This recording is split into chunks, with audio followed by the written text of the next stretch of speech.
How We Heard It, the podcast about music, pop culture, movies, and more, with your hosts, Wayne Bledsoe and Chuck Campbell. And welcome to How We Heard It. My name's Wayne Bledsoe. This is Chuck Campbell. And I'm John Baker. And today's topic we're going to talk about is something we bring up every once in a while. Yes. Which is, how do we separate the art from the artist? Right. I know we talked about this when we were talking about censorship and canceling performers and stuff like that. And it was like, we brushed on it. And I guess it hinged in your mind because you wanted to come back to it. And what do you have to say about it? I think I did kind of a Wayne note-taking here, which is sort of like scribblings and nothing specific and no categories or anything like that. Just kind of flow with what you got in mind. Well, I did no note-taking, because this is something that has, I've been thinking about this for several years now. Okay. Because there's so much great art made by people who are horrible people. Right. And, of course, the most recent thing that has come up was Neil Gaiman. Right. Who's that writer everybody loves and was married, right, yeah. You know, wrote Sandman and co-wrote Good Omens with Terry Pratchett. And I forget you read books. Oh, yeah, that's it. But it's, I think sometimes... What were the accusations or what did he do or sexual harassment, rape, okay, various things by the people that worked for them, for him and Amanda Palmer. Accusations too, yeah. Multiple. Okay. And they just get worse and worse. Okay. How do people think they can just keep getting away with it? Because they have for so long. Because they keep getting away with it. The more you get away with it, the more comfortable you get. I think, you know, and at some point, I think people just get this sense of invulnerability and they'll never be accountable. Well, and I think also there's a bit of it where they get a thrill out of pushing the envelope, and so they keep pushing it just a little bit further to get that thrill. That might be part of the what turns them on. You know, is that they know it's wrong. But think about it. If you're surrounded by people who are always telling you everything you do is great, no matter what, and nobody ever holds you accountable for anything. And you start to believe all the yes people that you're surrounded by. Right. You know. Yeah, and I think that makes it worse. But I've been thinking about this for a long time because it's like, I think about Jerry Lee Lewis. Mm-hmm. I love Jerry Lee Lewis's music, but he definitely was a pedophile in his pursuing his 13-year-old cousin whom he married. Yes, and he pretty surely killed one of his wives too. Well, there's a lot of people who think he killed one of his wives. Yeah. And that's another thing. When so much stink starts gathering around you, even if you don't have any solid convictions or anything like that, it's like, they're just a rotten person. Yeah. If we've talked about this before too, but if there's like one allegation comes at you from out of nowhere, right, and you fight it and no one else accuses you of anything, then I'm going to give you the benefit of the doubt there.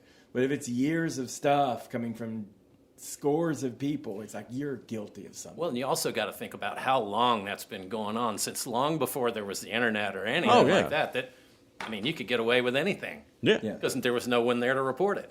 Yeah, and it's interesting. The one that really got me, and Chuck and I we would argue about this at the time, was Woody Allen. Yeah. Oh, that's troubling. Because I thought, when everything was coming out, I thought, there's all these red flags to say that it's just, they're going through a divorce. It hadn't come up till the divorce. Mia Farrow seems a little crazy anyway.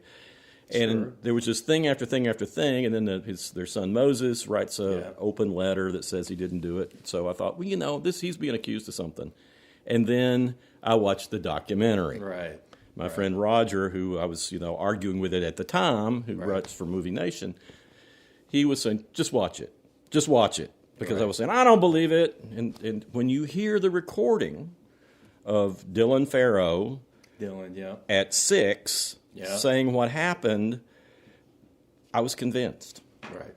It doesn't sound like anything like a 6-year-old would just make up. Right. It doesn't sound like something that somebody would coach her to say. So now I can't watch a Woody Allen movie because it really does affect it. The result is like, I just can't watch movies by this guy. Yeah. And the interesting thing, and the thing that I'm grappling with here is Roman Polanski. Yeah. We know he did it. Yeah. There's no doubt. But Chinatown is one of the greatest films ever made. Rosemary's Baby is one of the greatest horror films ever made. That's totally subtle. He's a great filmmaker. I haven't watched anything new since this came out about him, but I can't say that, Chinatown is still not one of the greatest movies ever made. Well, the same can be said of Annie Hall and Manhattan. Oh, I know. And Annie Hall, I watched that 5 times movies at the theater. Yeah. But then when you watch Manhattan, you think, oh, this is even more troubling than it seemed at the time. Yeah. Because in Manhattan, the main character is having an affair with a high school senior. Yeah. Oh, I forgot about that. Yeah. And it's like, now that all this comes out, after the Sun Yi thing, he married his not stepdaughter, but somebody he'd known in that. Like, why couldn't he just find a woman reasonably close to his own age who had no connection to his family, you know? But and it might be just that perverse thing. It's more, I don't know. I can't think like Woody Allen. No, but he's a great filmmaker, and those films are incredible. I mean, Annie Hall is just one of the funniest and best movies ever made. But how do you rationalize it in your mind? I mean, do you have to? Well, that's the question, isn't it? That is the question. Because, we know, great people in the past. I mean, if you want to go to Plato and Socrates, the culture was totally different, but they were pederasts. Right. And, of course, with what we have now, we know, okay, this is wrong to take advantage of, children. Right. Well, and that's even if we're talking about music, we talked about in the canceling and everything how so many, classic rock big stars were having sex with underage girls. Yeah. And groupies, if they're of age, who cares? I don't care how promiscuous you are. But when it crosses a line of a child, but that happens so often, and it's such a widespread thing. Yeah, and you read the accounts from the groupies, and a lot of them, they started when they were 13. Right. 13 and 14. That's the problem. If they were 20-year-old, 22-year-old groupies, whatever. But 13-year-old, no, But back then, it was so common and unpunished and just kind of shrugged off. Right. And they even sang about it. Yeah. Yeah. And it's like, I don't know how I would have been able to even review people like that. Yeah.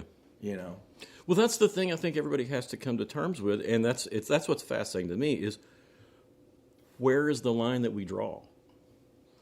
Because I can't figure out where mine is. Right. I rewatched American Beauty not too awful long ago with Kevin Spacey, and it was like, that's still a great movie, and Kevin Spacey is an incredible actor. Right.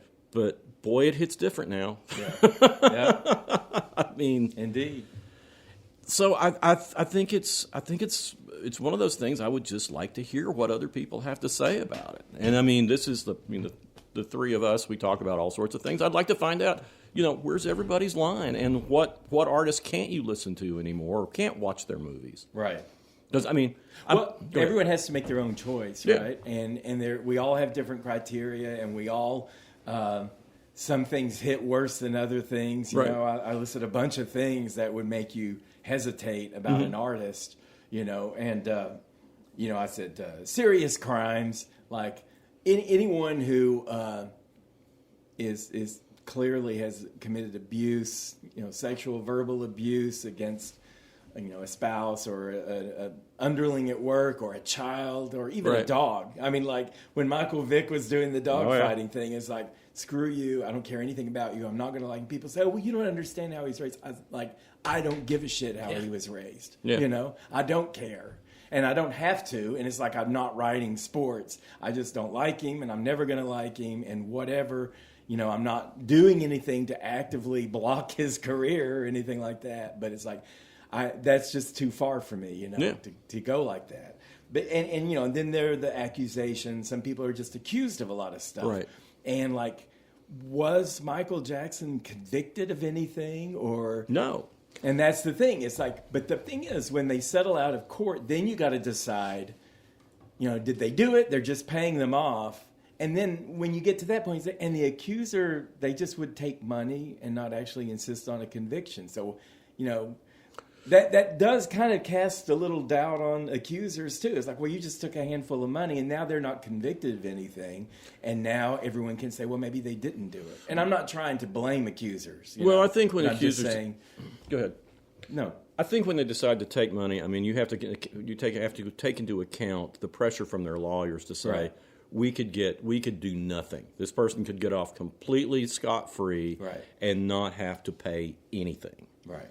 So I think that has something to do with it. Well, and every case is different. Right. And every lawyer is different. And the Michael Jackson thing, I mean, you've got two kids. You watch those documentaries, and it's like, oh, my God. Yeah, and it makes total sense. It makes sense, and it puts more of his life into a perspective that's understandable, you right. know? So, yeah. And not understandable that, it's okay, but just like, oh, now it all makes sense why right. it was so weird, Yeah, and that's another one of the things that I think is interesting is people who are so ready because they just like somebody. Yeah. And, I mean, we're all guilty of it. Yeah. Of excusing their actions. Right. And there are people who still love Michael Jackson, still don't believe anything happened. Yeah. And, I mean, if there's no hard and fast conviction, then they can walk around right. and say, well, he was never actually convicted of anything. And that's what I mean about, the whole, I wish, I don't know. I can't put myself in the accuser's, standpoint, but it's sort of a fail when they don't get a conviction. And I think lawyers may be looking more at that settlement maybe than, I don't know. Yeah, I think it is. Yeah, it just differs from person to person. Yeah, I mean, a lawyer's going to be looking at their paycheck. Yeah. And hey, we can cut a deal here, and you can get millions of dollars if you just shut up. And this will hurt them in that way. They'll right. lose this amount of money. However, they can always say they were never convicted of anything. But this makes me think about where our lines are. If Hitler had been a great artist rather than a mediocre artist, would we be forced to say, well, that's great art? And you know what? I would just I would do what I did as a reviewer. If it's something that's that extreme, and not that we had lots of Hitlers coming in the mail, waiting for us to review them, but if it had been little Jimmy Hitler, little Jimmy Hitler, he's got a new country ballads album. Right. No, but I'm not evaluating his art. I'm not looking at his art, right. and I don't care about it, and I'm just going to totally ignore it. And that's what I did with if artists just crossed too many lines that I couldn't get over, then it's like I'm not even going to give them publicity, and I'm just not going to review it. If I can't process it in a way that I can have an even-handed review, then I'm just going to step out. Yeah. Well, I interviewed R. Kelly before all the stuff came out about him. Okay. And I've always felt bad that I didn't ask something, but I didn't know what to ask. I mean, he had been accused of course, long time ago. But I let that pass, and I feel like I did the wrong thing by. Now how bad he was. Yeah, but I mean, what would you have asked him, and what kind of answer do you think he would have given? He had already been the interview would have shut it, down. Yeah. So he would have just denied it. Yeah, well, he would have denied it or hung up on me. Right. But that hasn't stopped me before. Right. When I've asked questions. And sometimes people will be taken aback that you ask them a question. I can't think of a specific case right now, but I know there are times that I've asked somebody something that was something they really didn't want to talk about. Mm-hmm. And they either talked to me or they didn't. Right. But, most of the time they stay on the phone. Right. But he probably would have hung up. Right. I think so. But, you think about how many people, you think of the whole Diddy thing that's going on right now. Do we dismiss everything he did, or can you separate? Well, it's hard. I mean, the R. Kelly thing, I said, it's like I wasn't going to review R. Kelly, but he was on an album that Lady Gaga put out. Right. It's like, well, I'm reviewing her album, and there's a big O duet with them, and she has since gone back and scrubbed it, but anyone who bought it, in the first couple of years, there it was. Yeah. So, and it was a nasty song, and it's like, and it makes you feel negative toward her, because it's like, you knew all this stuff. Why did you think that was okay then? But I just move on. Well, that's another thing. I mean, it's like back to Woody Allen. The people who worked with Woody Allen on his more recent films, some of them are going, "Oh, I shouldn't have done that. I'm sorry," and some of them are going, "Well, you didn't do it." And I'm he wasn't convicted of anything, right? Yeah. Yeah. I don't know. I mean, I've always thought, what if Charles Manson was actually a good songwriter? Right. And there were, I mean, Guns N' Roses, another reason I think they don't like Guns N' Roses, they recorded one of his songs as a hidden track on the Spaghetti Incident. Oh, really? Yeah. Okay. And they thought it was a big joke. Right. I don't think it's a big joke. Right. I mean, it was not a big joke to the family of the people who were killed. Right. But if he had been a great songwriter, could you have listened to those songs and enjoyed them? No. Yeah, it would be tough. No. Can you watch The Cosby Show now, knowing that Bill Cosby was a rapist? No. Absolutely not. No, I can't. Yeah. You know, it's like, I've always fancied myself as kind of idealistic and about justice. I've got a story for you. Okay. Okay, so I just graduated from college and from the University of Tennessee Journalism School. And I go down to the beach and take my first job as a journalist. And one of my early assignments is to cover MTV at the beach for spring break. Right. Okay, so I'm there, and they were doing lots of live remotes, and they had used to do game shows back then. They did Remote Control. That's where Adam Sandler came into the consciousness, but they had one called Rock-a-Like, and it was like a lip sync thing where they had contestants lip sync famous songs, and then the winner there'd be a winner every week. So it was Rock-a-Like, and I was a Rock-a-Like judge. They decided they wanted me to be a judge for it because I was like still college age myself, you know. So it's so stupid, but this is how in my head I get, you know, and I can talk about this because I've got questions for you too about how you process this stuff. So we're watching the most silly, frivolous thing in the world, people lip syncing songs, and this blonde woman from the University of Tennessee lip syncs a Madonna song. And I thought, oh my God, I can't show her favoritism. I can't show this woman favoritism because we went to the same, she's going to my alma mater. She's doing a Madonna song. Yeah. So I threw extra points on some dude from Auburn. I think he did a Prince song or something like that. And at the end of it, she lost by 1 point. Oh no. And one of the judges said, why did you hose that blonde? And it was like, well, I went to UT and she was going to UT and he just went like that. And I even went up to her after the fact and I said, you came so close. If I'd given you the score I wanted to give you, you would have won. Oh no, it was spring break. She didn't. She laughed. And she said, I don't care. She said, I have fun. I'll be on TV and everything. But I mean, I just still can't look at that. They gave us all T-shirts to wear. There were only 4 of us, 3 or 4 of us. I still can't look at that Rock-a-Like T-shirt and not think of her and how I wronged her. And I don't even know if there was a prize involved. But that was the thing is in journalism school, you learn about integrity, accuracy. That's the first thing. You got to be accurate, and then you want to have integrity, which means you want to be unbiased. Right. So. And I don't know why I cling to stuff like that because, I mean, just look at journalism. How many of the news networks, there's bias everywhere on both sides, and everything you see is biased, The Supreme Court, the judges on the Supreme Court, on both sides, on all sides, you know how they're all going to vote on everything. And it's like, theoretically, if these were unbiased judges, they would all be deciding case by case. But no, they've all got their set agendas or whatever. Well, most of them. Yeah. And every now and then they do all agree on something. Right. But here I am, a journalist on the beach, judging an MTV contest, and I'm like, oh, this gal went to my school and she's doing a Madonna song. I can't give her a high score. If she wins and then they find out that I went to UT, yeah, it'll be a scandal. Strip it away from her, Well, see, I deal with this every year because I judge a songwriting contest here in town. And sometimes half the people competing I know. Yeah. Half the time are my friends. Yeah. And it's like I've learned through the years to be objective enough that I can judge them just on the merits of what they are doing. Okay. And I've had to do. I mean, do you ever I mean, I don't know if this would work in that, but do you ever overcompensate?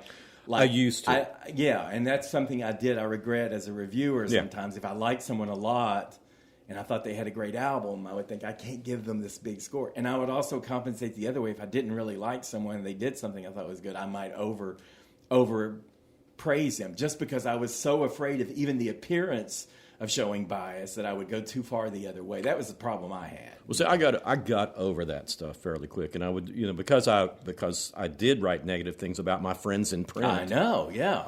It was. I don't know how you did that. I don't know how. No, I mean, that was the difference. It's like I came here.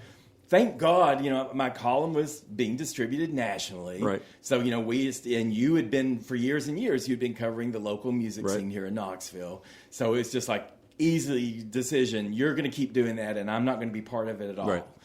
Because if my column's going nationally and, just thinking from an editor's standpoint, if someone in California liked it, but I was dropping in Knoxville bands every other week, they'd be like, we're not going to use this. Right. So that got me off the hook. But I can't imagine. Like, I didn't even like doing your evaluations as an editor. I did. And what did I do during evaluation time? I would sit down with you and I'm like, okay, I can't give you a perfect score because they won't accept that.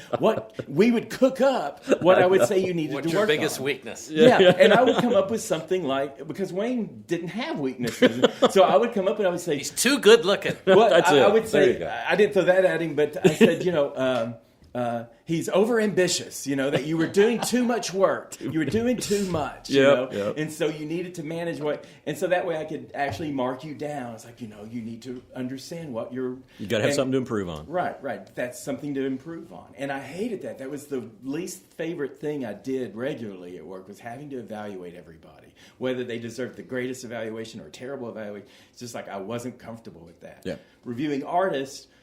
that was easy because I didn't know these people. I may have interviewed them once, right. but you were friends. You were evaluating people here in town. That you worked with every day. Every day. And you're a friendly type person. Yep. So these people, you didn't just have friendly relationships with them. You became friends with them. Well, when I started, I very consciously did not become friends with people I was going to have to review. Oh, I didn't know that. And then I realized at some point, I'm missing out on some of the people I like best. Yeah. And this is stupid. Yeah. And I'm just gonna become friends with these people that I was becoming friends with naturally. But I just did it cause any problems when you reviewed them? Did you hurt feelings? Oh yeah, I hurt feelings, and I think I've mentioned it before. There was one person who I'm still friends with everybody I reviewed, but I was friends with this person, and I said in the review, I think this person thinks it's not punk to hit the notes because this person wasn't hitting the notes. Okay. It was like they were flat on all this stuff, and I knew they could sing it. Right. And it got back to me because this person had said something to somebody else, right. But the next album they hit the notes. Right. and that next album became my favorite album of the year. Right. And then you were a champion for Knoxville. You still are a champion for Knoxville right. music, and like our Village Voice polls that we had to do, the Paz and Jop polls, right. You would, if you liked the Knoxville album as well as all the national ones, it would by God show up in that, yeah. And you would often have like people that weren't in any other polls, yeah. and I thought, that's really great that you do that. Because a lot of cities don't have anyone who... A lot of cities have wimps and cowards like me who are just like, I'm not doing any of that, Well, we had an editor at one point who, and you know how much I loved her, but when I put the V-Roys on as one of my top albums of the year, she kind of rolled her eyes and scoffed. Local band, whatever. Right. So I had to, I made a point of finding other reviewers around the country who picked it, put it in their top albums of the year, right. too. Right.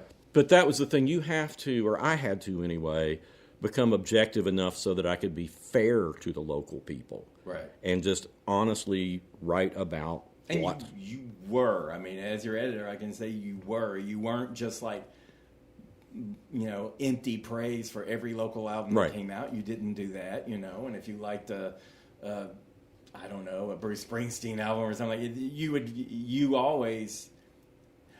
did that. I mean, you always you were remarkably objective, and I was more not concerned about being objective because I knew I would do that, but just appearances of bias. Right. Just I didn't even want it to look like anything was swaying me in yeah. any way.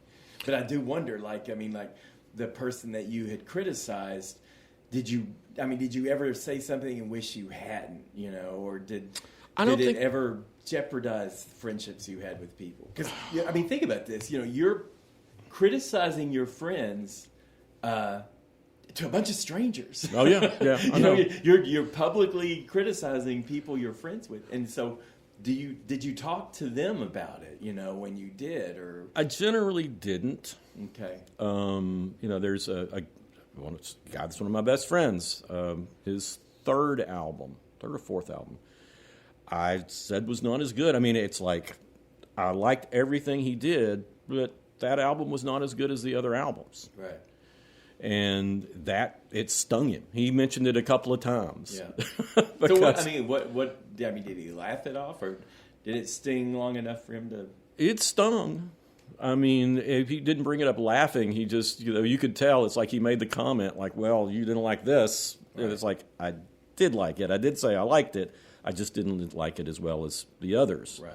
I don't think I've ever written about a local person and regretted what I wrote. Okay. I regretted some things early on when I was writing and still didn't know how to review. Right.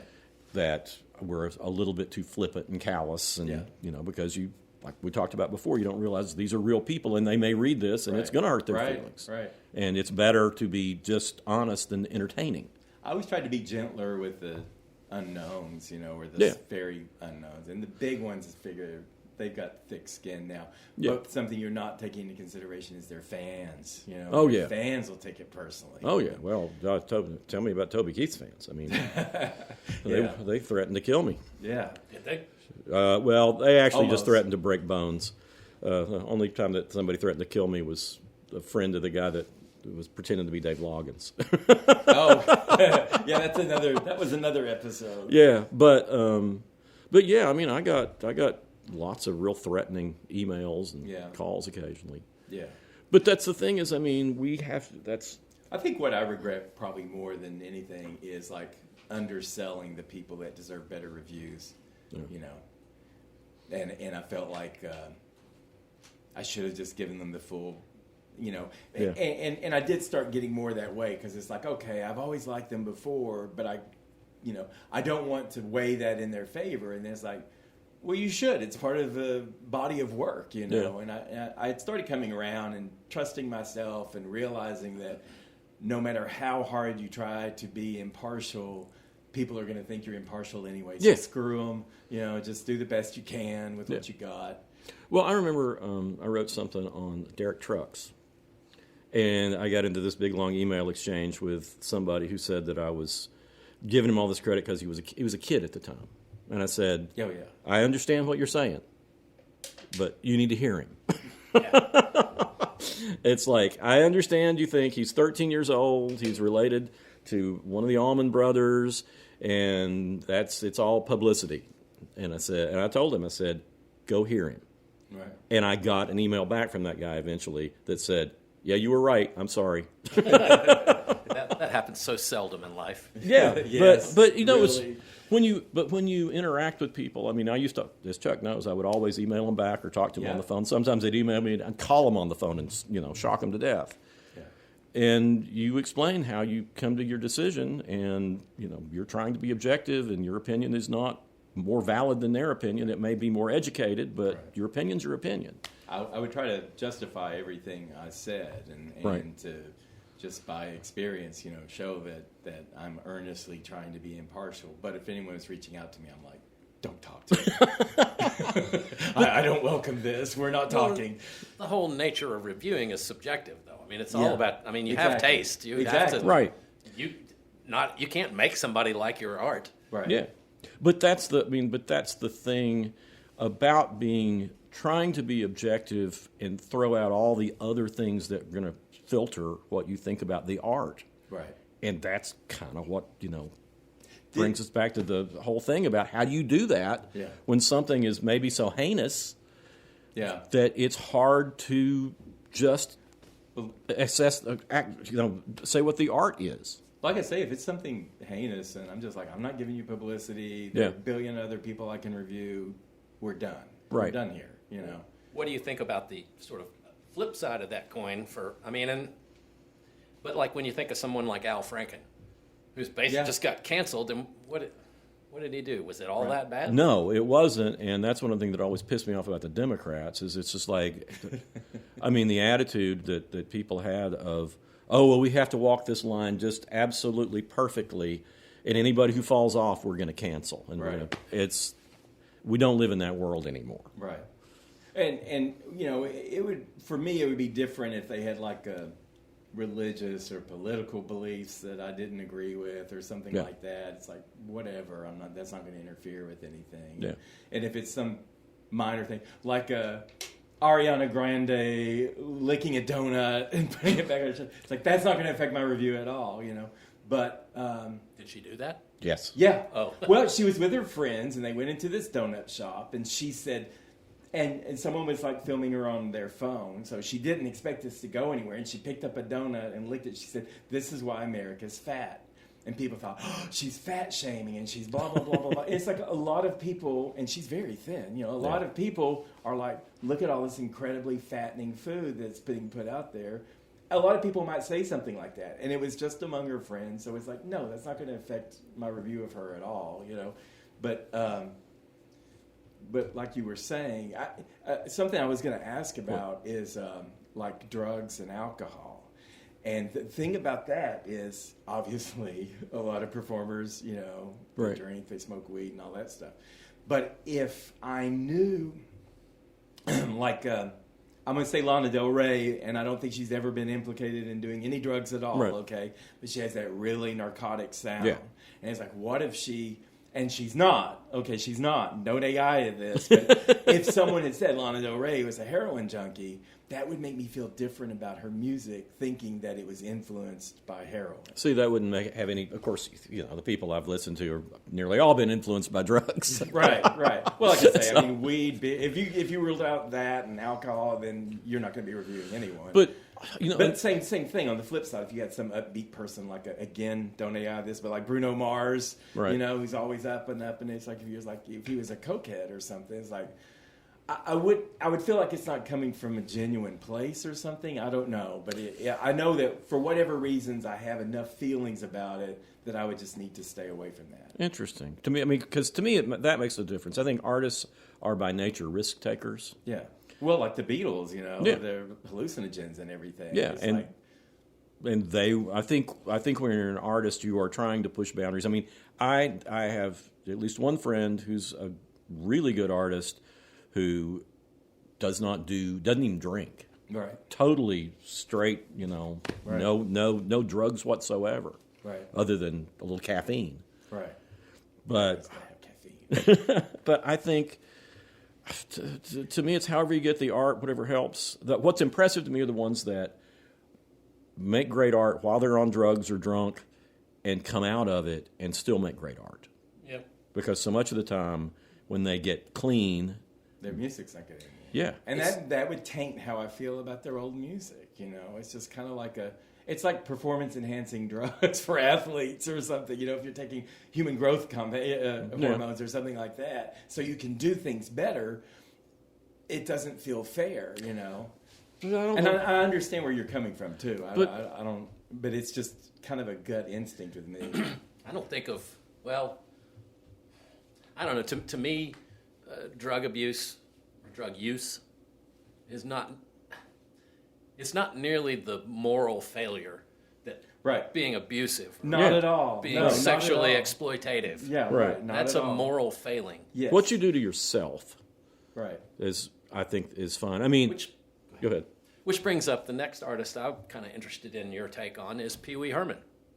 Pee Wee Herman, I mean, he really didn't do anything to hurt anybody. I know. That's he was my whacking thinking. off in a theater. That's what I'm saying. He was in an adult theater. Right. I guess there were other people in there doing the same thing. I'm sure there were. And there was nobody involved other than it being in an adult theater where that's what you're going to see happen. Right. So, I mean, that wouldn't... I mean, and his art is delightful. Right. Yeah. Right. Well, see, as long as what you do does not hurt someone else, I don't care. Right. I mean, I would rather it be that than to be fake. Like if you find out it's like Ellen, okay? Right. Oh, she's so kind and everybody loves her and blah, blah, blah. And it turns out she's just a hateful, mean woman, And it's like when you find that out, it's like this abrasive kind of, ooh. But see, there's another question. You bring up Ellen. Who did more to help the acceptance of, just in everyday life of gay people than Ellen did, because she was in everybody's home. We were watching her every day. She came off so nice. She just seemed like a normal person. Right. She did more to help that than just about anybody. But then it hurts that, when she does all this, and it's like, oh, she's so wonderful. She could be my best friend, and maybe I shouldn't, be judging these lesbians and gay people and all that stuff. And then you find out, oh, it was all fake, and she's actually nasty. Yeah. It's like, it does, there's a backlash to that. So I don't know. I mean, we're talking about stuff that we can't really answer definitively. That's why it's so interesting to me, because, that's a good one to bring up, because does it negate all the good that she did? And I've brought up Lizzo before, too. Yeah. Lizzo's done so much to combat fat shaming and everything. Right. And then her dancers are saying that she fat shamed them. And it's like, oh, that just sets it back. Yeah, that sucks. And, I think it does make it harder to enjoy somebody's work, and you look at it differently. And as people who were supposed to be objective in everything we did, it's hard to square that circle, Right.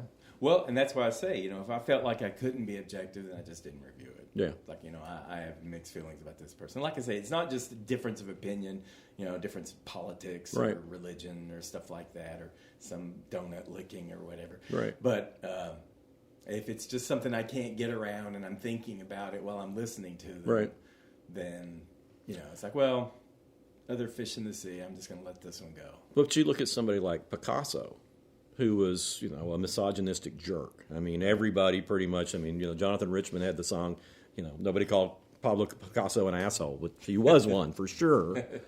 But he's also the most important artist of the 20th century. And everything changed because of his art. Right. And it's like, you can't just say, you can't... Well, you just got to put it all out there. Say he was a great artist and an asshole. Right. Like Henry Ford. Yeah, well, you talk about somebody that's like... He was a Nazi. Yeah, well, supported the Nazis. And Charles Lindbergh. Yeah. They're hailed as heroes, and they were Nazis. Yeah, and Henry Ford did more to help as far as industrialists go. He's the only one that kind of stood up for the working man and gave him a decent wage. Mm-hmm. It's like... And revolutionized the manufacturing process. Yeah. Yeah. Well, we're all complicated.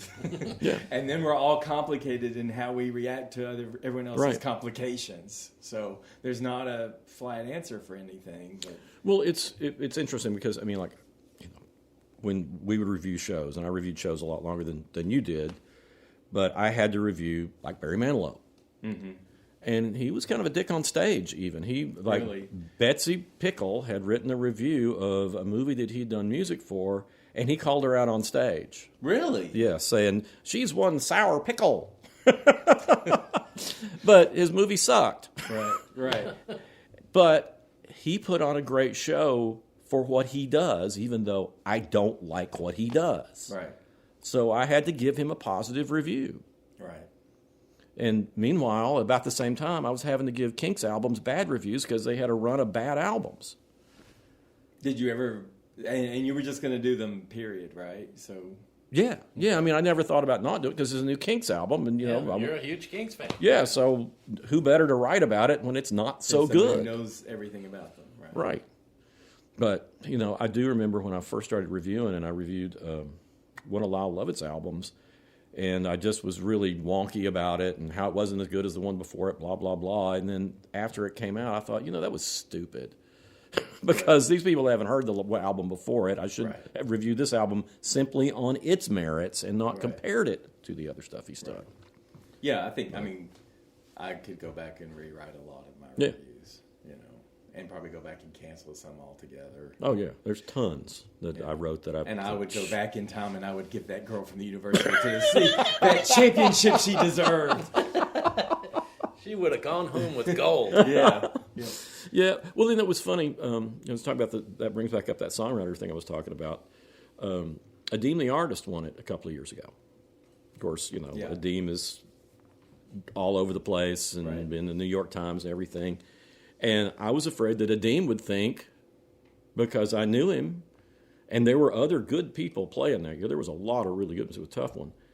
But their song was far and away better than the other songs out there. So I had to contact the team and say, look, you absolutely, in case you had any doubts, you absolutely won this. This was unanimous. Right. Yeah. So, I was being objective, even though it was like, I was worried that somebody would think I wasn't, and it was this case, it was the person who was going to benefit from it. Right. Well, I've got a little pivot here to another little story. Okay. That has to do, and this can be how your opinions might change about an artist and all this stuff. Right. So back in the mid-'90s, around 94, I think there was a song, and I asked you to check back on this because I knew you would remember it, but it was by a singer named Heather Nova, and it was called Walk This World. And it's this surrealistic kind of sensual pop rock song, and in it she's talking about, there's a video and she's going around the world and she's, being sexy and very come hither and all that stuff and suggestive lyrics and all this stuff. And she, I think there's a line like, I see you in your garden and I feel you plant your seed. I want you to come, pause, and walk this world with me, So very sensual. Right. And I was talking to a friend of mine at the time, and this song came up, and he had heard it too. And he said, God, I just can't believe Amy Mann did that. I said, what do you mean? He goes, that's Amy Mann. And I said, no, that's some one-hit wonder. It was like Heather Nova. He goes, oh, thank God. He said, I heard it, and I thought that, and she kind of sounds like Amy Mann. Yeah, I just hadn't thought of that. And he thought, I thought that was Amy Mann. And I was like, oh, God, Amy, what are you doing? It's like, I didn't even know what to think about her anymore. And I thought that would be odd to hear a very established singer-songwriter suddenly doing this cheesy come hither song. Yeah. And it's like, has an artist ever changed so dramatically? Amy Mann didn't, but if she had, I don't know how I would have felt if it had been her doing something like that. If an artist really changes their thrust, so to speak. I know you'll always catch those. No pun intended. I think it was intended. I think it was too. I'm trying to think of one. There's certainly been ones that took directions. Right. And I was a big Queen fan, and then Queen started doing the disco-ish sort of stuff, and they lost me for a while. Right. Neil Young loses me on a regular basis. He's just difficult. He's difficult, but I do appreciate the fact that he makes so many chances. Yeah, me too. But it's one of the things I like about him. Yeah, but you just never know what you're going to get. But there have been periods where it's like, I don't need any more of this. Right. I think the sexuality thing is interesting, and it's something, of course, more women artists are going to do. But I think if you start out sexual and then you get more cerebral as you go along, that's acceptable. But if you start out more cerebral, like my friend was thinking Amy Mann was doing, and then suddenly do these just blatant sex songs, and that's not acceptable. It's like it's not okay to regress into that. And that's really something that happened to Katy Perry last year, is like she had her hottest sex songs ever, and she's 40, and it flopped. Yeah. It was like people are like, oh, You're too old for that. Yeah, you're competing with these 20-year-olds now, and that's not, she's 40, and it's not going to cut it now. So I think if you are true to your age, right. And any age can be sexual. Yeah, Joni Mitchell, I think her songs got sexier as she got older. Okay. And, of course, she has a great song called Sex Kills, which is like a late period song that not a lot of people have heard that's absolutely terrific. I generally respect people more when they get older and they're taking more chances. Okay. I can't think of any that I've just completely they changed drastically and I just dismissed them. I'm generally happy when they don't give me the very same thing I've gotten before. Right. Disco was kind of a leveler for a lot of people because it just seemed like you're getting on a bandwagon. Yeah, people were jumping on a bandwagon and they had no business playing disco. Right, including the Kinks. And the Stones. Yeah, and it was... They all tried it. Yeah, but it didn't last. Right. It went back, and in fact, the stuff that they did, when you listen back to it, it's really pretty good. Yeah. But I dislike it when people jump on a fad. Right. And do the fad rather than go in their own way. Right. I was minorly my wife and I both were early Sheryl Crow fans. And when it got to the I'm Gonna Soak Up the Sun, it just seemed to me like it was just kind of vapid pop that was just designed to be a radio hit. Yeah, I was a little disappointed. I'm a big Sheryl Crow fan. I've got to say, that wasn't. Or Liz Phair, for example. Yeah. First, that Exile in Guyville was a fantastic album, and her later albums got, and she was very sexy and pushed a sexy edge, and it seemed like she kept pushing it. I don't know. It became more pop, more polished, and more aimed at top 40 radio, and she lost me. Yeah, I think with Sheryl Crow too, it's like in the beginning she was scraping by and all that stuff, and life got good, so it's kind of like I think she was probably being true to herself. I was like, I'm going to soak up the sun and everything, but that doesn't make it enjoyable. Yeah, I mean, she was Michael Jackson's background singer and reported lover for years. Well, they were not. They were not. Clearly not. Well, they did a number in the Michael Jackson show where she was his sex object in the production, and it started rumors. They were not romantically involved, but there's a documentary about her. It's great. Okay. Interesting. Yeah, I wouldn't believe any Yeah, I would. like that. Did you get the same? I got a Sheryl Crow cassette, and it was an album. It was going to be her first album, and they pulled it, and then they released something else. They released the All I Want to Do album, whatever that was, and I still have that somewhere. And it's like, this was never meant to be heard, and I don't know if it was like playing off the Michael Jackson thing, or I wonder what that was. I had to find that. Well, she played the bijou, and I think I back then when I was taping my interviews, if I couldn't find a blank tape, sometimes I would just put some tape over the ends of the cassette. Pre-recorded cassette. Yes, and record over it, and I think I did that. Oh, wow. Was it the pretty bias? This is something else we can talk about, because I have it, and I admit it, and you accuse me of it all the time. I'm the opposite, too. I know, but we talked about anytime we would get albums and it's a pretty person, you think, this is you're skeptical. Exactly. But if they're like homely, you're thinking they must be talented or they wouldn't have an album. Yeah. Well, that was the thing with like Norah Jones. Yeah. When her first album came out, I didn't listen to it for a long time because I thought she's just way too pretty. Right. Yeah. What's she trying to say? She's just a model trying to make it in the music business. And then I listened to it and it's like, damn, I love this. Who knows? Every now and then a gorgeous person can make a great album. Well, quite a few, but they. But you do wonder what they're selling, because I mean, you look at this album cover and it's just like some beautiful person, woman, man, whatever. But then you look at something and it's like, well, like you were telling me about the Turtles. You sent me a picture. And it was Olivia Newton-John and the dude from Monkees. Mickey Dolenz. And you said Keith Moon, and I didn't recognize him because he was making a weird expression. It's like, yeah, that's Keith Moon. I'm like, I don't know this other guy at all. And you said people didn't really... You said the Turtles were the homeliest group, like one of the homeliest groups ever. Yeah. I thought, well, their marketing worked because I had no idea what any of the Turtles looked like. Yep.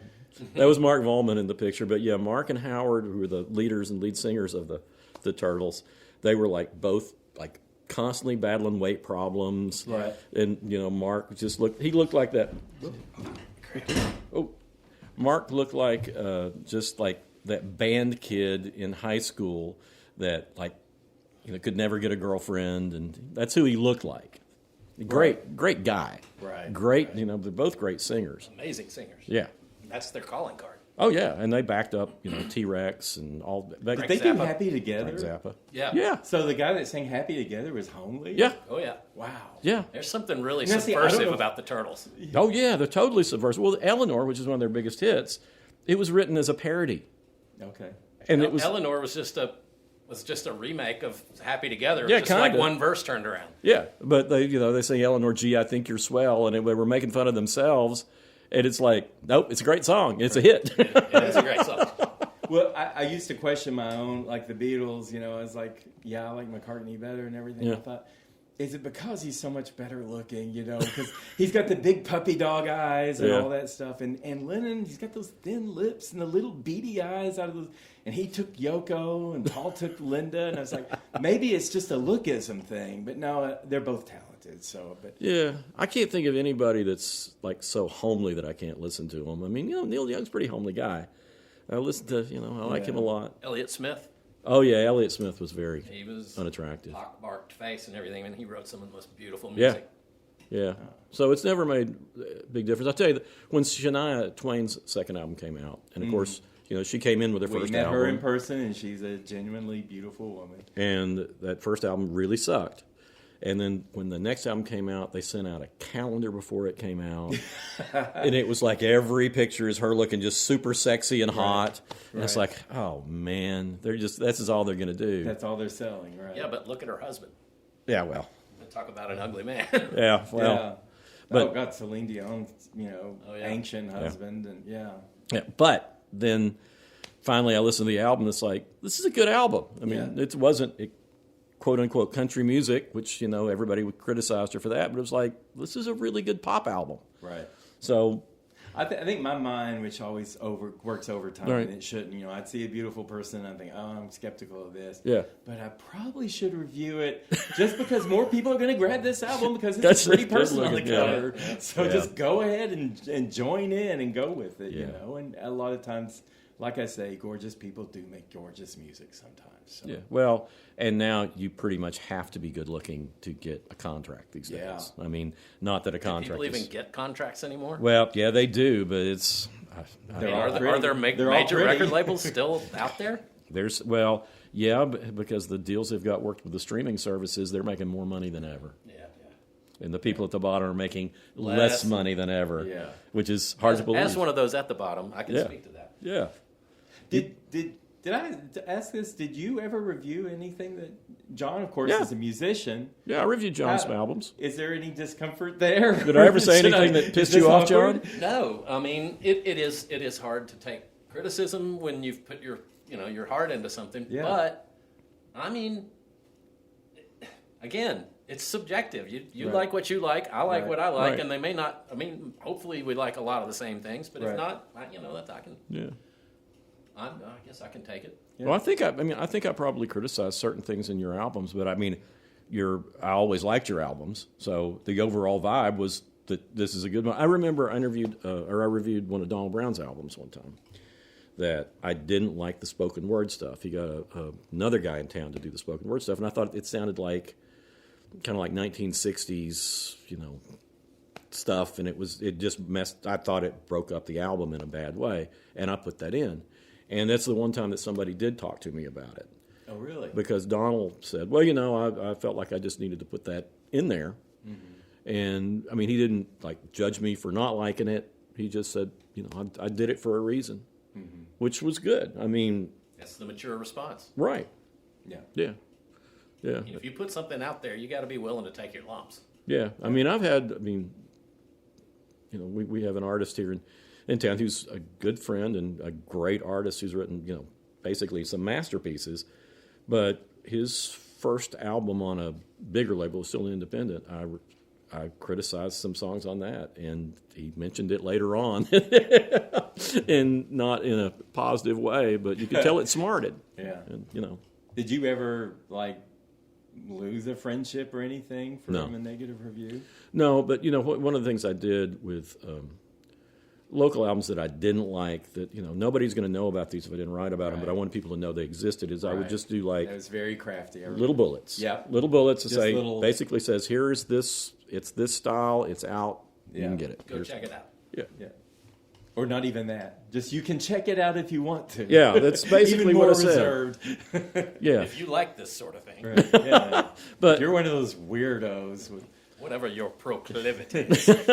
But yeah, that's what I did in those cases for the most part, because it takes a lot to put together an album, just like any kind of artwork, anything that you do, and you need to get some vindication that you've done it. Right. And even if it's not for me, it's probably for somebody. Right. But and I mean, I would carry around such guilt and of criticizing something that I know someone put their heart into, but then as a fan, and I would read some criticism of artists I like, I'd just be like, "Oh, screw you! You don't know shit." It's like I had no respect for critics at all. So I don't know why I was so caught up in it myself. I have to tell you a real quick little story. It's not too long ago. I'm on Facebook, and this guy had sent me something. I was doing the radio show during the pandemic, and I said, "Everybody, send me in what you've been writing on the pandemic. Let me do a show of just stuff that's been written this year." since this has started. And this guy sent me in something, and it was okay. But then he wouldn't leave me alone. Oh, yeah. And his stuff was contemporary Christian. And I said, this is not my thing. Right. I gave him places he could go to try to get it played and try to get it reviewed. But I said, this is not mine. And he kept going on. He would not take no for an answer. Right. So he sends me this piece, this song, and because he wouldn't leave me alone, I went ahead and just told him, okay, this is a complete cliche. Yeah. If love songs can be cliched, but you have to have something way better than what you've got around it. Right. And I said, and again, this is not my kind of music. Right. And this guy had been, telling me how wonderful Jesus is and all this other stuff in between, how, proselytizing to you. Proselytizing and, just how wonderful it makes you feel. And when I sent him that note, I got back. And I can't say everything. You've got, you got to sign up, but there's much worse than that. It was not very Christian.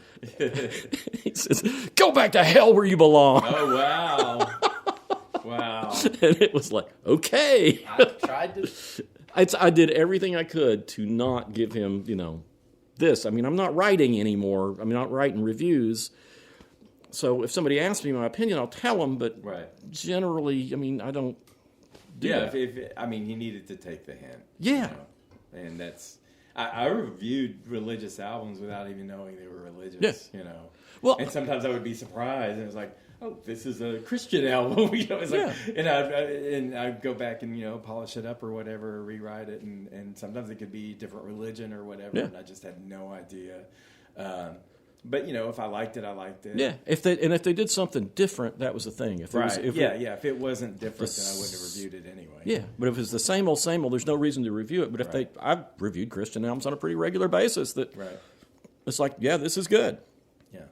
But you can't just repeat the same dogma over and over. You got to have, just like anything, you got to have something that's different. But it's a reason it's here. Right. Or be pretty. At least be pretty. Reminds me, I heard of a guy that, would save up his money to go into the recording studio and record songs from the top 20 country songs, and he wouldn't try and do anything original with them. He was trying to make them sound exactly like the pop hits, and I'm like, why are you spending your money to do that? There's already one of those out there. You don't need to make another one. Yeah. Right. Put your own mark on it. You know? Right. Yeah, it's pointless. I feel that way about as a musician playing in a band. I was cut my teeth playing in a cover band, and that's how I made a living. I dropped out of college for a while to do that. I'm all for covers. Just do something with it. Make it your own. The thing is, I got to the point in that band where that was when I was starting to write songs too, and then I started to realize that we were just a paid jukebox. Yeah. And now my feeling about doing covers is I love doing covers, but I definitely want to do my own version. I don't want to just copy the song. I want to do something with it. Yeah, that's what I want to hear. To cover a song. Yeah. If you're not going to do something to it. Right. Or with it. Right. Yeah. Well, I think that's one of the things about artists is like the Beatles. I mean, the Beatles were trying their best to sound like Little Richard and Chuck Berry and all these other people, but they couldn't. Because they were four English guys from Liverpool. Right. So every time they did one of those songs, it sounded different. It sounded like them. Right. Well, I think we need to do an episode of this show about the reverberation between American music and British music and how they keep bouncing back and forth and influencing each other. And it's been going on for a long, long time, since way back in the 60s. That's true. Before. Yeah. That's a good topic. Yeah, that's a good topic. Well, have we settled anything? What have we settled? I think we just decided, what was it? How do you separate the art from the artist? And I think we came up with the answer is you can't. It just depends on the person. You got to play it person by person and your own way. Depends on the offense. Depends on the offense, definitely. But lick those donuts, we're fine. But if you make, this is where it comes back to. If you make a list of the greatest albums of all time or the greatest movies of all time, can you dismiss them? Because, just like Chinatown being one of the greatest movies ever made, it still belongs on the list no matter who made it. Yeah. Well, same with Woody Allen. Yeah. Annie Hall. It's like, it still belongs. It still belongs on that list, even though I won't watch it anymore. Who's judging you? That's the thing. The bottom line is we never talked about Phil Spector. Oh, gosh, yeah. Oh, yeah. I mean, Killed a woman. profound influence on recorded music. Yeah. I mean, music wouldn't be the same if he hadn't done what he did. Well, and also think about all the people in the sports things singing Gary Glitter's rock and roll. Yeah. Hey! I mean, and Didn't he also do Do You Want to Touch Me? Yeah. Yeah. Yeah. I love the Joan Jett version. Yeah, Joan of Jett's that. version's It's better. so awesome. But it's like, ooh, it was a convicted pedophile. convicted pedophile. And, I still sing, every now and then I'll sing my grandson the song Everyone's Gone to the Moon by Jonathan King. Another convicted pedophile. Yeah. Had one great song that's so great to me, it's like, I just try not to think that that's who wrote it. Well, there's so many songs in the world, It's like, I just move along and just disregard that. I'm not going to ever do a list where I have to justify what's on there or not on there. Right. So, I just move along in my own world and just try my best to disregard everything from people who are just monsters. Yeah. It's like Hitler's art, I'm not going to even look at Hitler's art. I don't care how good it is. He was a monster. He was a psychopath and arguably the worst human ever, I guess. I don't know, but Definitely one of them. Yeah. yeah. There's some still in the There's running. a good argument for that. Well, we'll see at the end of the day. Anyway. So Well, we didn't solve anything. But it's something but for we people. talked it out. But it's something for people to think about because, I think about it all the time. Not all the time, but whenever something comes out, like if a new Roman Polanski movie comes out, I'm thinking, this is probably a really good movie, but I just don't think I want to see it. No. There are other good movies, Yeah, and if I do see think it... the same thing, the less publicity, like as a writer, I wouldn't write about the same thing in my personal life. Well, I could watch this movie, but that person's horrible, and I'm just not going to. Yeah. I'm just going to block them out. Yeah. Maybe that's the right thing for me to do. Yeah, I guess it is every Yeah, 'cause individual. you got to do what you got to do for yourself. Yeah, exactly. Yeah. Ultimately. Yeah, but then again, we're not paid to write about whatever the most notable thing is that's out there right now. No. Like we And used to the be. beauty of both of our, we didn't have to write about anything. We always got to Yeah. be the master of our own domain. We always got to decide what we were going to write from week to week.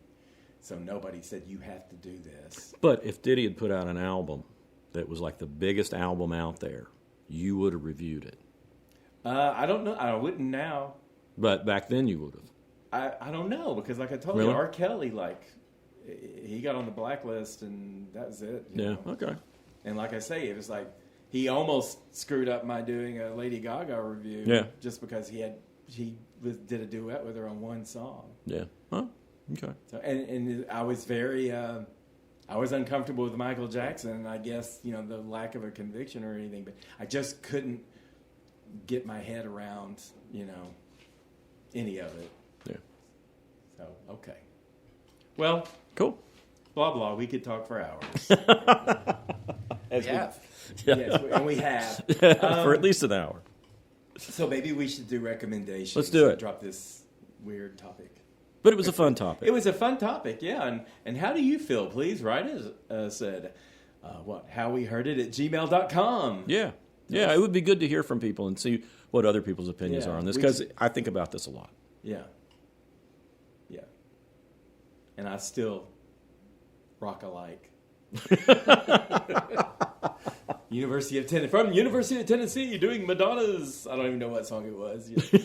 But anyway, what recommendations do we have? Anyone want to? Well, I got a movie. 2018, Don't Worry, He Won't Get Far on Foot, which is Joaquin Phoenix and Rooney Mara and Jack Black. And can't remember, I'm leaving out some other prominent person that's in it. But it's the story. I just watched it. I'd seen it. It's been on my list for a long time. And it's the story of John Callahan, who was a cartoonist. And I'd seen his cartoons and didn't know anything about him. But he wrote these really sick, or created these really sick and really funny cartoons. He was based in Oregon and ran in the local paper in Portland.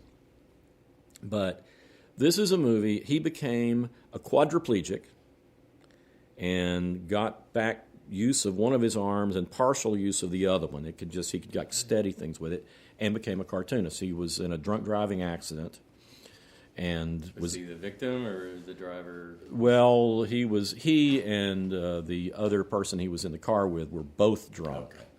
and it was the other guy was that should change anything. no, the other guy was driving. Right.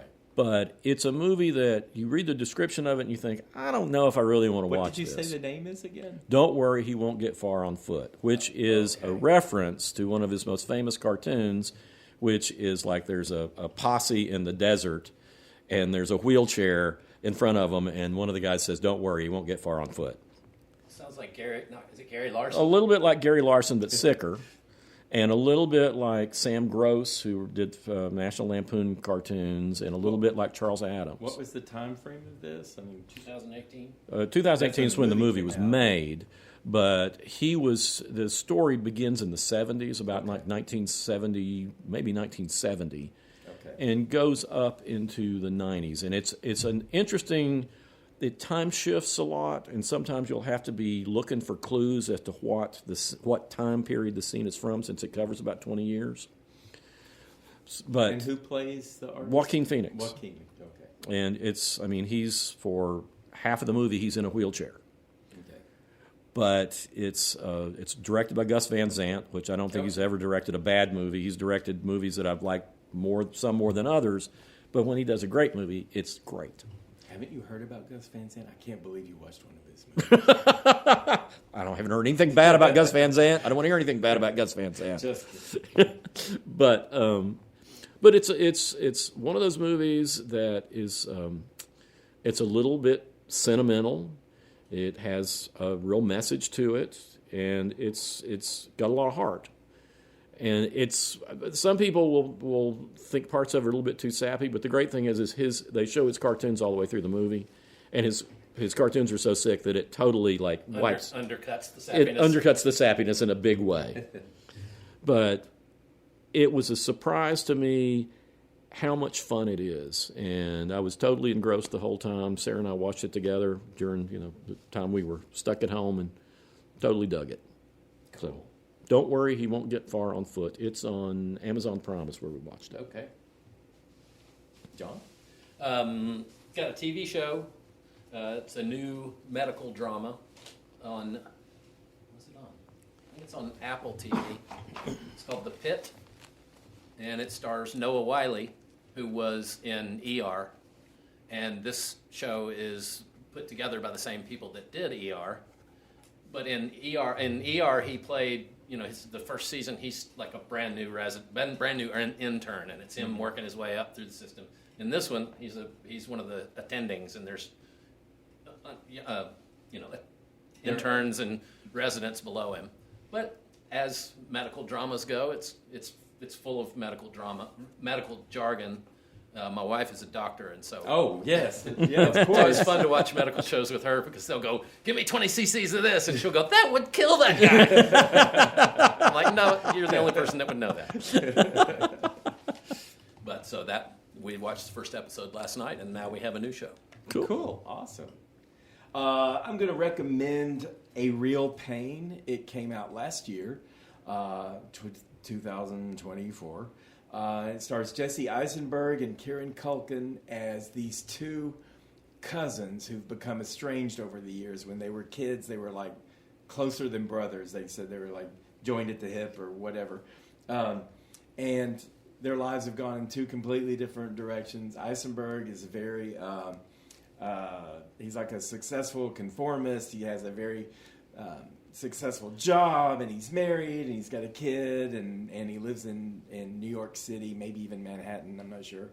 And then Culkin, his life's just been kind of spiraling out of control, but he's extremely charismatic and confrontational, but people love him. And their grandmother has died, and she was an immigrant from Poland. She was Jewish. They're Jewish.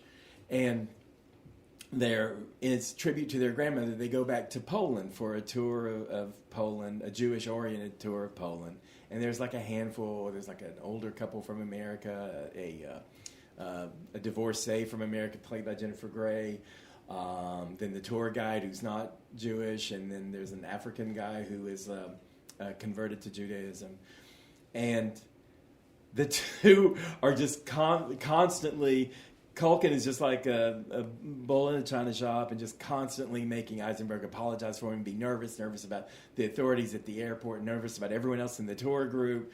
But then they're all won over by Culkin. So this tour group, he's like, there's like a big statue of war, in one of the cities they're in. And Culkin's like, I'm going to go up and pose like a soldier. And he goes, no, that's inappropriate. And he goes, I'm sorry. He was telling the other people in the group, and they're like, I think I'll go up there too. And the next thing you know, everybody in the group except Eisenberg is up there doing silly poses in front of this statue. And that's just the influence that Culkin had. But as the movie progresses, you get more into Culkin's backstory, and there's a real sobering. It's a very light movie, and there's like just like a piano score all the way through it. So it's just got that feeling, just inviting kind of warmth. And they have a very sobering visit to a concentration camp. It wasn't Auschwitz. I can't think of it. But and that kind of changes the tone.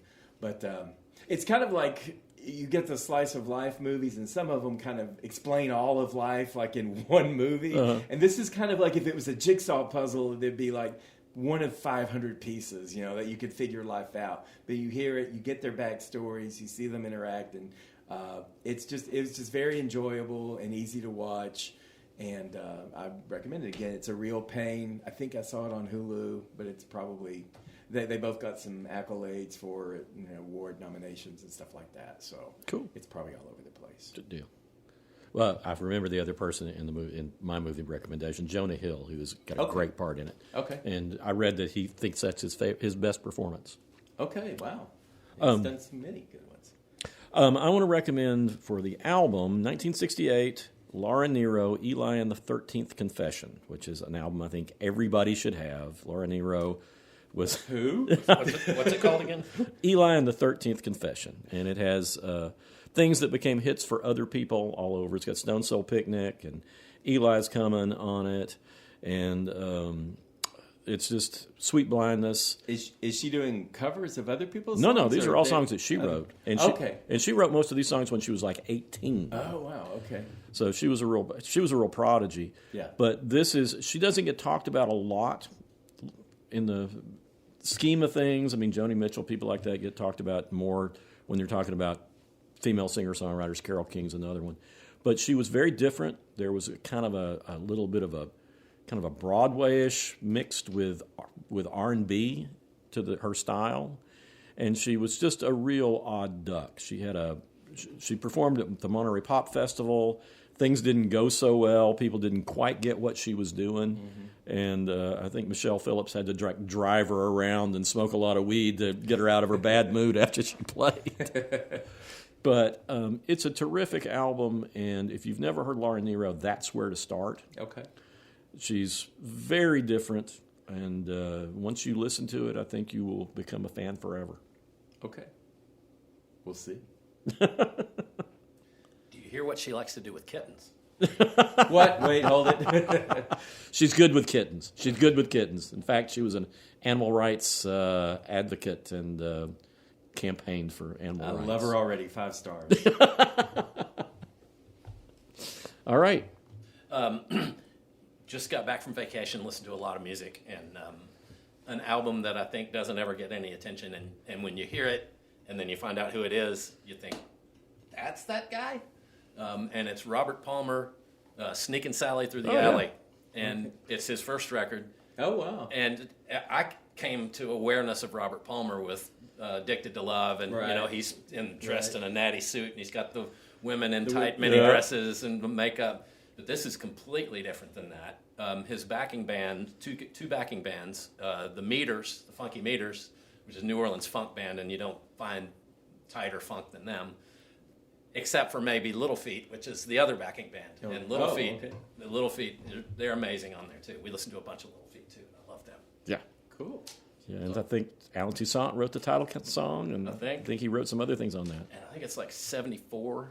Yeah, it's real early. Sounds about right. Yeah. But the title song, Sneakin' Sally Through the Alley, his voice is so soulful on it. It's amazing. Yeah. Just never knew I never knew that was what he was about.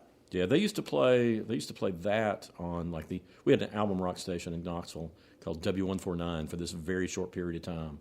And that's where I first heard him. All right. So listen up. I've got, for recommendation, I've got The NV Nation. And it's a 2018 album called Noir. Say the name of the artist again. I know. VNV. Just the letters. Just the letters VNV Nation. And Noir 2018. It's basically fronted by this Irish guy named Ronan Harris. He's based in Germany now. And technically it's an electronic album, but it's got such big aspirations way beyond electronica. This is a concept album, really.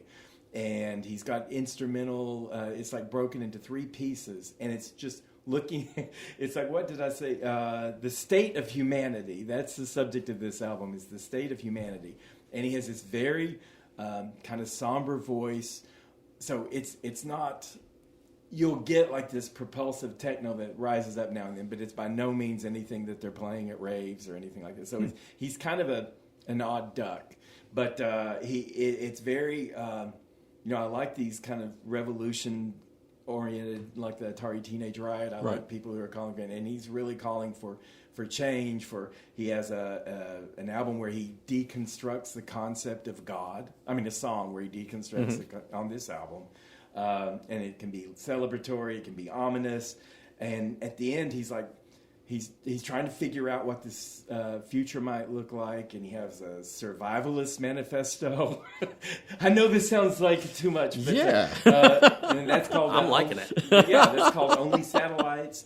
And then at the end, he has this rallying cry of a song called All Our Sins, and his lines it's just pensive techno, but his lines on at the end is, don't let this world go down without a fight.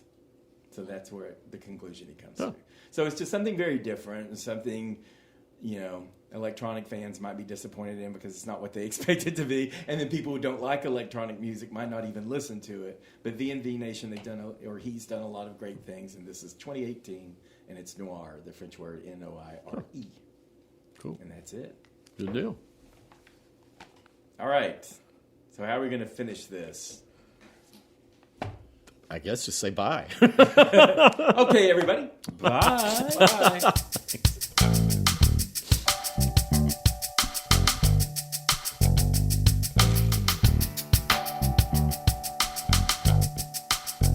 You've been listening to How We Heard It with Chuck Campbell and Wayne Bledsoe, a podcast about music, movies, art, culture, whatever it is that's on their mind. How We Heard It was recorded at the Arbor Studio in Knoxville, Tennessee by me, John Baker. How We Heard It is a Cozy Planet production.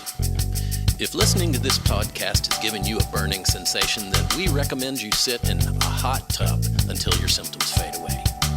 If you'd like to reach out to Chuck or Wayne, or even me, you can send an email to howweheardit@gmail.com. So thank you for listening, and come on back and we'll have another episode for you next week.